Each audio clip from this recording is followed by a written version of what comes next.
শনিবার বিকেলে কালিয়াচকের আলিপুর ২ গ্রাম পঞ্চায়েতের শেরশাহী নিম্ন বুনিয়াদী প্রাথমিক বিদ্যালয়ে কংগ্রেসের কর্মী সভা অনুষ্ঠিত হলো।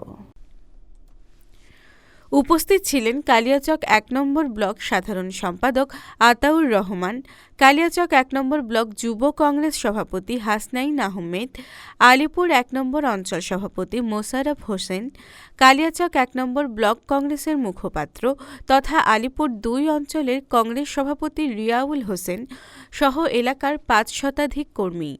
এই কর্মী সভায় আসন্ন লোকসভা ভোটকে কেন্দ্র করে সাংগঠনিক দিক দিয়ে আলোচনা করা হয়। রাজ্য সরকারকে তীব্র কটাক্ষ করেন কালিয়াচক ১ নম্বর ব্লক কংগ্রেসের মুখপাত্র রেজাউল হোসেন।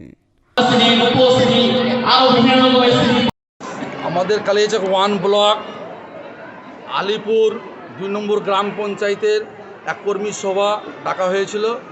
সামনে লোকসভা ভোট, এই ভোটকে কেন্দ্র করে এবং এলাকার মানুষ খুব খুশি যে অনেক দিনকার উপরে আজকে জাতীয় কংগ্রেসের ডাকে এক কর্মী সভা করা হয়েছে এবং প্রায় ৫০০ মানুষ কর্মী উপস্থিত হয়েছেন।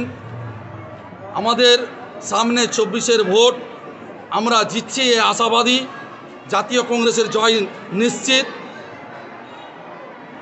মানে আমরা আদর্শ নীতির উপরে রাজনীতি করি, ফলে সারা ভারতবর্ষের মানুষ বলছে জাতীয় কংগ্রেস ছাড়া ভারতবর্ষ অচল। আমাদের যেগুলো রাজ্যে কংগ্রেস আছে, যেমন গ্যাসের দাম ৫০০ টাকা করা হয়েছে, যেমন এখানে দিদিমণি দিচ্ছে আপনার ৫০০ টাকা লক্ষ্মীর ভাণ্ডার। আমাদের রাজ্য যেগুলো জাতীয় কংগ্রেসের রাজ্য আছে ওখানে দিচ্ছে ২০০০ টাকা, বেকারদেরকে দিচ্ছে ৩০০০ টাকা ভাতা। ফলে আমরা যদি কংগ্রেসকে ফিরিয়ে নিয়ে আসতে পারি, জনগণ যদি ফিরিয়ে নিয়ে আসে, ফলে আমরা যদি ক্ষমতায় আসতে পারি তো এখানেও আমরা ২০০০ টাকার